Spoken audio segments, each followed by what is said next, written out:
नमस्कार हो सोनटक्के मालक, आज कुणीकडे दौरा? कोणीतरी सोनटक्के काकांना लांबून हाक मारत केलेली विचारपूस ही सर्रास कानावर येणारी गोष्ट. सोलापुरात आदर भावनेने नावापुढे मालक हा शब्द लावण्याची परंपरा आहे. तिथे सोनटक्के मालकांना आम्ही सगळे सोनटक्के काका म्हणूनच संबोधायचो. अशोक मल्लिकार्जुन सोनटक्के, पण त्यांना त्यांच्या नावाने सहसा कोणी बोलवायचंच नाही. साधारण 5.5-6 फुटाची उंची, लांबुळका चेहरा, सरळ नाक आणि कानाच्या मागचे केस पिकत आलेले, डोळे सतत झोप न झाल्यासारखे, ते लपवण्यासाठी डे नाईटचा चष्मा, अंगात नेहमी गुडघ्यापर्यंत घातलेला कुर्ता पायजमा, पायात पाय पूर्ण लपतील अशा पद्धतीने बनवलेली सँडल आणि बराच वेळा हातामध्ये तंबाखूची मळणी चालू असलेली. मुलगा होईल या आशेने झालेल्या 4 मुली, 5व्यासाठी सोनटक्के काकू वेटिंगवर होत्या. असा सगळा बोजवारा घेऊन सोनटक्के काका चालायचे. सोलापूर शहरामध्ये गिरण्या बंद पडल्यापासून तिथल्या लूम आणि काही कारखानदारांनी चादरीला जिवंत ठेवलं होतं. त्याचबरोबर इतर गोष्टी जसं टॉवेल, नॅपकिन, बेडशीट अशा वस्तूंचाही उत्पादन सोलापुरामध्ये मोठ्या प्रमाणात होत होतं. सोनटक्के काकांचा धंदा हा फिरतीवरचा होता. ते या सगळ्या वस्तू होलसेलमधून घेऊन त्यांचा बस्ता बांधून तो पाठीवर वागवत सोलापुरातील आणि कर्नाटक सीमेवरच्या ग्रामीण भागात त्यांची विक्री करायचे. एका फेरीला 4-5 गावांची माती तरी त्यांच्या पायाला लागायची. असे सगळे कच्चे पक्के रस्ते तुडवत हा माणूस दिवसभरात जी काही मिळकत भेटेल त्यात आपल्या संसाराचं रहाटगाडगं चालवायचा. सोलापूर हा बहुभाषिक जिल्हा. मराठीबरोबरच कानडी, तेलुगू, तुल्लू अशा बऱ्याच भाषा आणि बोलीभाषा इथे बोलल्या जातात.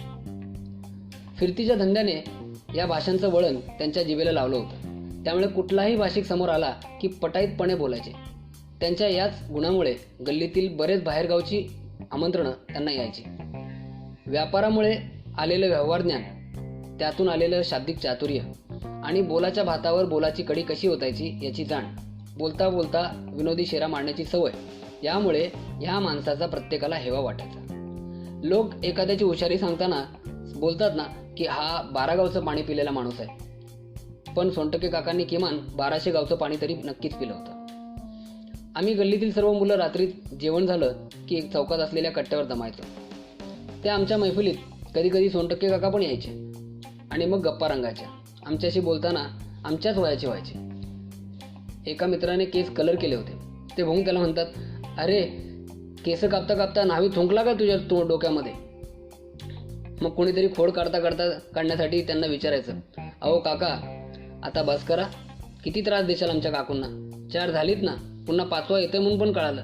त्यावर ते बोलायला लागायचे, अरे कॉईल तापते ना, तोपर्यंत हे सगळं आहे बघ, एकदा कॉईल तापायची बंद झाली म्हणजे सगळंच थांबलं. त्यांची अशी उत्तरं ऐकली की आमच्यात हसा पिकायचा. एकदा ते अक्कलकोट जवळच्या कुठल्या तरी खेड्यागावात गेले होते. तिथे कुठल्या तरी 150 घडलेला किस्सा आम्हाला ते सांगत होते. अरे धंदा करताना एक येड्या भोकाचे भेटतात म्हणून तुम्हाला सांगू. अहो काका काय झालं? काय नाही रे, तिथं गेलो होतो, एक 150 मला म्हणतंय 250ला 2 बेडशीट, मग एक टावेलला 150 रुपये का? मग मी त्याला सांगितलं, मालक बेडशीट तुम्ही बेडवर टाकून झोपता, पण टॉवेल तुम्ही आंघोळ केल्यावर तोंडापासून गांडीपर्यंत सगळं पुसून काढतंय, मग काम जास्त कशाचं? त्या मूर्खाला हे स्पष्टीकरण इतकं आवडलं की त्याने त्यांच्याकडून 4 टॉवेल विकत घेतले. तसं एखाद्याला बाटलीत उतरवण्यात हा माणूस तरबेज होता, पण प्रत्येक रविवारी संध्याकाळी स्वतः बाटली उतरलेला असायचा. लाखोंचे व्यवहार चोख करता येईल इतके मात्र ते शुद्धीत असायचे. आम्हाला दारूवर बोलताना नेहमी बोलायचे, दारू की नाही प्रमाणात प्यायला तर माणसाला त्या औषधाचं काम करते, आणि माणूस नशेमध्ये असला तर चालतंय, पण अर्धा शुद्धीत पाहिजे, तेव्हा त्या नशेची मजा. आयुष्यात कसलाही बिकट प्रसंग आला तरी या माणसाच्या चेहऱ्यावरचं हसू कधी ढळलं नाही. एकदा गल्लीमध्ये काही बायकांची कुजबूज चालू होती आणि काय झालंय हे बघण्याकरता आम्ही विचारपूस केली तर सोनटक्के काकूंच्या घरात काहीतरी झालंय असं कळालं. जाऊन बघतो तर सोनटक्के काकू चादरी टॉवेलच्या ढिगाऱ्यापुढे रडत बसल्या होत्या. पोटमाळ्यावर ठेवलेल्या त्या मालाला उंदरांनी कुरतडून पार त्याची चाळणी केली होती. जेमतेम कमवणाऱ्या माणसाला 15-20 हजाराचा झटका केवढा मोठा असतो हे त्या परिस्थितीत गेल्याशिवाय कळणार नाही. संध्याकाळी काका आले. आमचे चेहरे पडलेले होते. काका आपल्या रोजच्या रंगात दिसत होते. कोणच काही बोलत नाही हे बघून त्यांनी सुरुवात केली. अरे माझा माल उंदरांनी खाल्लाय का नाही, मग तुमचे चेहरे असे का तुमचाच कोणीतरी माल पटवल्यासारखे झालेत? म्हणून हसायला लागले. वरती बोट केलं आणि बोलायला लागले. हे बघा, त्याने ठरवलंय ना ते सगळं तसंच होणार. त्यात तुम्ही आणि आम्ही काय करू शकत नाही. पण पुढं गेल्यानंतर हे किती परफेक्ट घडलंय ह्याची जाण आपल्याला येणार.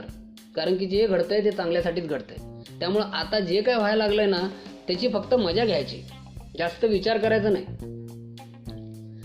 घरात सुखसमृद्धी असताना देखील काही लोकांच्या तोंडावर हसू दिसत नाही. अहो, पैशाच्या मागे लागून तर विनोद बुद्धीला फार गंज लागून गेलेला असतो. पण अशा प्रसंगात सोनटक्के काका बरंच काही शिकून जायचे. जेमतेम शिक्षण झालेला माणूस कधी कधी आम्हाला आमचा प्रोफेसरच वाटायचा. अहो, स्वतःच्या दुःखाकडे बघून हसण्यासाठी काय धाडच लागतं हे टेन्शनमुळे झोपेच्या गोळ्या खाणाऱ्यांना नाही कळणार. मी माझ्या ग्रॅज्युएशनसाठी मुंबईला जाणार हे माझ्या मित्रांमध्ये कळालं होतं. अर्थात ते सोनटक्के काकांना पण कळालं होतं. एका संध्याकाळी ते मला विचारायला लागले, काय मग शिंदेसाहेब, आम्हाला सोडून जाणार म्हण की तुम्ही? कळालं आम्हाला. कधीच आहे मग तिकीट? परवा 22 मेचा आहे काका. आणि सोडून कुठे चाललो आहे? सुट्टीत तर येणारच ना मी. आणि तुमच्यासारख्या माणसाला 500-550 किलोमीटर म्हणजे काय मोठी बाब हो. पण तुमची सीट तर खालीच राहणार ना आमच्या असेंब्लीत. बरं, राहणार कोणाकडं? मावशीकडे. का मग आम्हाला मुलगी बिलगी नाही का? म्हणून हसायला लागले. म्हणलं काय काका, नाही मस्करी करत होतो. हे बघा शिंदेसाहेब, शेवटी आपलं घर आपलंच असतं. तेव्हा सगळ्यांची मर्जी राखून राहा. कुठं तर दुसऱ्या भानगडीत अडकू नका. नाही म्हणलं, या वयामध्ये कॉईल शांत बसून देत नाही आहे का नाही? असं बरंच स्वतःच हसायला लागले. तेव्हा जरा जपून आईवडिलांना विसरू नका. त्या दिवशी आमची मैफल लवकर संपली. का कुणास ठाऊक मला सोनटक्के काकांचे पाय पडावेसे वाटले. मी वाकून नमस्कार करणार तेवढ्यात चटकन मागे सरकले. अरे शिंदेसाहेब, हे काय करताय? अहो, उभा राहा. त्यांनी मला उभं करून मिठी मारली आणि कानात पुटपुटले, लय मोठे व्हा शिंदेसाहेब. त्यांच्या आवाजातला तो भाऊक सूर मला लक्षात आला. मलाही भरून आल्यासारखं झालं होतं. पण न कळत जुळलेले बंद अचानक सुटायची वेळ आली की काय त्रास होतो मला त्या दिवशी याचा प्रत्यय आला.